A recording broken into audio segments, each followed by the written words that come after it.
तपाईले बत्ती बाल्न स्विच दबाउँदा, धारा खोल्दा वा मोबाइल फोन चार्ज गर्दा तपाईको लागि कोही मान्छे आफ्नो ज्यान जोखिममा राखिरहेको हुन्छ। तर के तपाईलाई थाहा छ, नेपालमा यिनै काम गर्ने विद्युत लाइन प्राविधिक अर्थात् लाइनम्यान नेपालको सबैभन्दा खतरनाक र कम ज्याला पाउने पेशामा पर्छन्। 30-40 फिट अग्लो खम्बा चढेर माथिबाट हजारौं भोल्टको बिजुली बगिरहेको अवस्थामा काम गर्नुपर्छ भन्ने कल्पना गर्न सक्नुहुन्छ। नेपालमा हरेक वर्ष धेरै लाइनम्यान करेन्ट लागेर वा खसेर गम्भीर घाइते हुन्छन्, कतिपयको त ज्यानै जान्छ।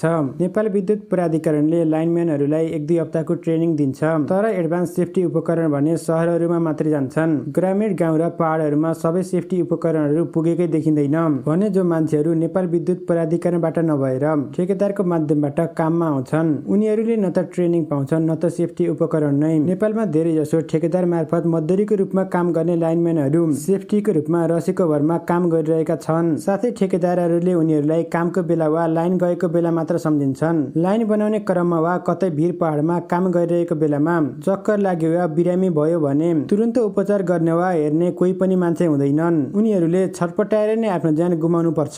बितेको 6 महिनामा मात्रै 5 जना भन्दा धेरै लाइनम्यानहरूले हाई भोल्टेजको कारणले आफ्नो ज्यान गुमाइसकेका छन्। तर यसमा पनि सकिङ कुरा यो हो कि नेपालमा धेरै जसो लाइनम्यानहरूले 15 देखि 20 हजार रुपियाँ मात्र कमाउँछन्। यो भनेको शहरमा नर्मल चौकीदार गर्ने मान्छेले पनि कमाउँछन्। तर नेपालमा खतरनाक र ज्यान जोखिममा मोलेर काम गर्ने मान्छेहरूको मूल्य यति धेरै सस्तो कसरी हुन सक्छ?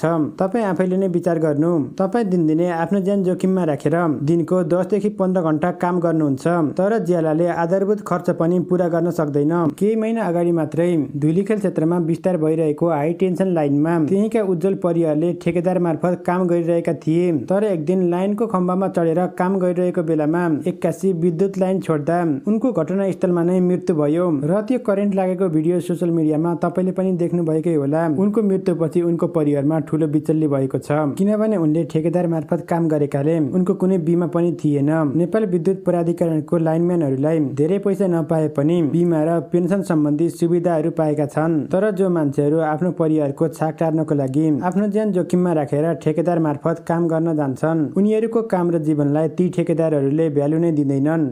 हरेक बल्ने बत्ती, बग्ने धाराको पानी, यी सबै उनीहरूको पसिना र जोखिमको फल हो। तर उनीहरूको सङ्घर्ष र कामको मूल्य आज पनि अदृश्य नै छ।